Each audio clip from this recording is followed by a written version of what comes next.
আপনারা এই মাজারের খেদমত করবেন, আল্লাহ আপনারা এই মহল্লাবাসীর উন্নত করতে আমরা দোয়া করি। আমরা দূর দূরান্ত থেকে আইছি, আরো কত দূর থেকে মানুষ আইব, আপনারা দেখবেন আল্লাহ ফুল ফুটাই দিছে। আউলিয়া দর্শন সবে পায় না, আপনারা ভাগ্যবালা পাইছুন। এই আউলিয়া রসিলাই এই অঞ্চল আল্লাহ শান্তিময় করবো। উনার মাজারে উদ্দেশ্য করে আপনারা সবাই চিহ্নে করলে এটা আল্লাহ কবুল করবা, উনার রসিলা আল্লাহ মাফ করতাম।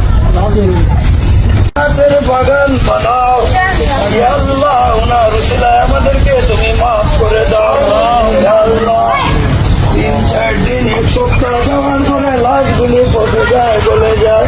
আল্লাহ তোমার মাহবুব বান্দা, উনার রসিলায় আমাদের সমস্ত জীবনের জানা অজানা গুনাহ করে আল্লাহ তুমি মাফ করে দাও।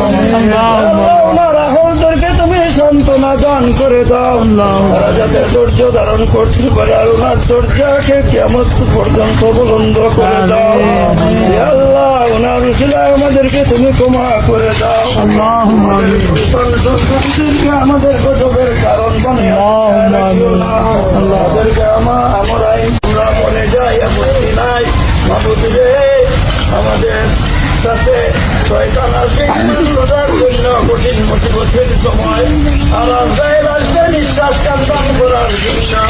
ওই সময় যার সাথে মধ্যে আজ পর্যন্ত যত মুমিন মুমিনাত অন্ধকার কবরে ঈমান নিয়ে আসছে রে মৌলা, তাদের কবরে আযাব দিও না।